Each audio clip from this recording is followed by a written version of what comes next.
নির্বাচন আপিলে আমার প্রার্থিতা ফেরত এসেছে। আজকে প্রার্থিতা প্রত্যাহারের দিন। একই আসনে শেষ মুহূর্তে বিএনপির চেয়ারপারসন জনাব তারেক রহমান প্রার্থিতা ঘোষণা করেছেন এবং তিনি এই আসনে কম্পিটিশন করছেন।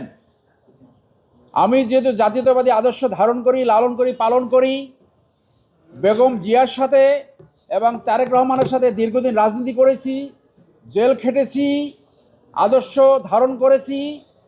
আমি তার সম্মানে, জনাব তারেক রহমানের সম্মানে এবং তার সমর্থনে আমার প্রার্থিতা আমি আজকে প্রত্যাহার করেছি।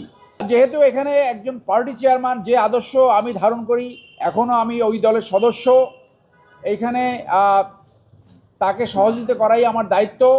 আমি আশা রাখব তিনি বাংলাদেশে ন্যায্যতাভিত্তিক সমাজ গঠনে, সুশাসন এবং ন্যায় বিচার প্রতিষ্ঠার লক্ষ্যে দুর্নীতিমুক্ত এবং চাঁদাবাজ মুক্ত সমাজ গঠনে যথাযথ লিডারশিপ কোয়ালিটি প্রদর্শন করবেন এবং নতুন বাংলাদেশ গঠনে আমরা তার পাশে থাকতে চাই, যেন বাংলাদেশের এই 5ই আগস্টের যে স্পিরিট, সেই স্পিরিট সমুন্নত থাকে এবং সমগ্র বাংলাদেশ একটি দুর্নীতিমুক্ত, ঘুষমুক্ত রাষ্ট্র প্রতিষ্ঠা হয়, সুশাসন ন্যায় বিচার প্রতিষ্ঠা থাকে এবং স্ট্রং ফরেন পলিসি ফলো করে।